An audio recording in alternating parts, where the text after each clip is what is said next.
I won my work's costume contest, which had a $500 prize, but instead of getting $500, I got a letter saying that I was getting fired because I violated our work's dress code, and there is no way they can just screw me like that, right? I work in a large office setting in Alabama. It's not a call center but has a similar environment.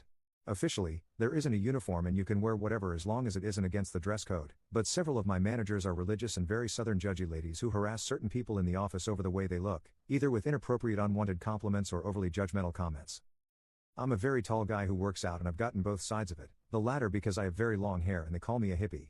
I know a lot of female coworkers who've gotten much worse because of very conservative clothing, and in the time I've worked here I've seen multiple complaints to the HR about comments made to them which have ended in them being fired in the next week. Being harassed over clothing/body stuff is a big topic among my coworkers and it has made for a terrible office environment. On the Glassdoor for our company 75% of the reviews specifically reference this aspect of working here. A few days prior to the 31st, I found out my work was doing a costume contest. I had a somewhat high-effort costume I was reusing from a comic convention, and I decided to wear it again, not really expecting to win. My workplace has over 100 employees and the top prize for winning included $500 in cash and several gift cards. It is worth noting that the costume is not in any way sexual or inappropriate for work, or more specifically from our dress code. If you are curious, the character I dressed up as was Gona Gokuhara, and if you Google him nothing is inappropriate about his design/against our dress code save for being barefoot, and I broke character for that by wearing sandals. The most inappropriate thing I can think of is that there were fake bug toys in the bug box. Virtually no one in our office dressed up, which I wasn't expecting but it made sense. It was me, one new girl who wore a kitty ear headband and a set of cheap fairy wings, and several of my female managers, all of whom went all out. Everyone in my office has strong resentment for our managers for reasons mentioned above and I ended up winning the vote because of it. The headband girl won second. I was told that I'd be sent my prize via direct deposit yesterday. I did not, and instead got an email explaining that I was being terminated for abuse of the office dress code. When I called my manager for clarification, she said that my costume clearly violated dress code.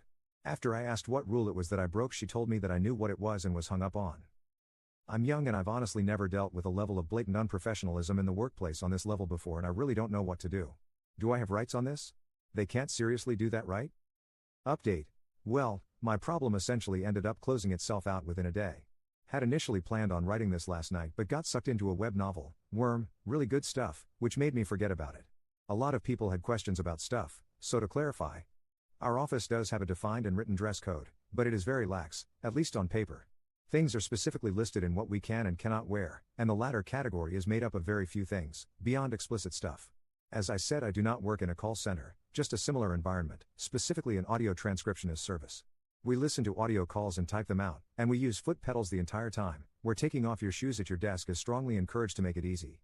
Because of this, many people wear sandals regularly and no footwear is listed in the dress code at all. I did wear sandals as Gonta but I always wore those at work. If you brought dress shoes or heels to my job and wore them I actually think it would make it impossible if not give you an injury. And my suit actually stood out quite a bit because basically no guys dress that formally ever. I did have the butterfly net, not a hammer as some people said, haha, Gonta's not that kind of guy, but one of my managers had a real looking chainsaw so I don't think this is valid.